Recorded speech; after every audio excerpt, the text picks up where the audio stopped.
Le jour où j'ai dit non pour la toute première fois. J'ai dit oui trop souvent. Par habitude, par peur, par politesse. Oui pour ne pas décevoir. Oui pour faire plaisir. Oui pour éviter le conflit. À force, mon oui ne voulait plus rien dire. C'était un réflexe, un bouclier, une façon de ne pas exister vraiment. Et puis un jour, j'étais face à cette personne. Encore une demande de trop. Un service de plus, une obligation déguisée en faveur. Et là seulement là, j'ai senti quelque chose. Un truc qui montait, un grondement doux, mais ferme. Un mot court, simple. Un mot que j'avais trop longtemps gardé en cage. Non. Non. Je l'ai dit. Pas en criant, pas en hurlant, mais avec cette force calme de ceux qui n'ont plus besoin de se justifier.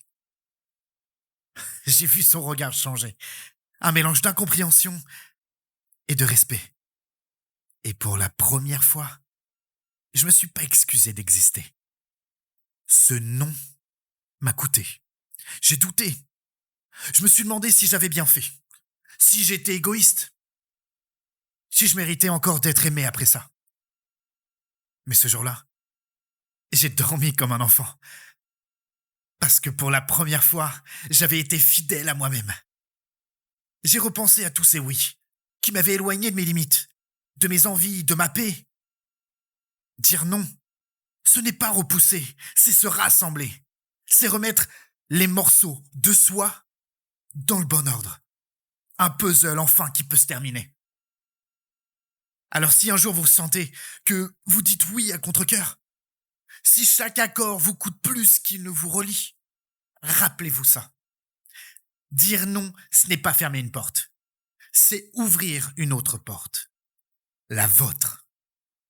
Et peu importe qui la franchit, tant que c'est vous qui tenez la clé.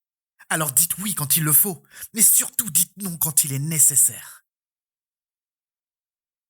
Maintenant, c'est vous qui avez la clé de vos limites.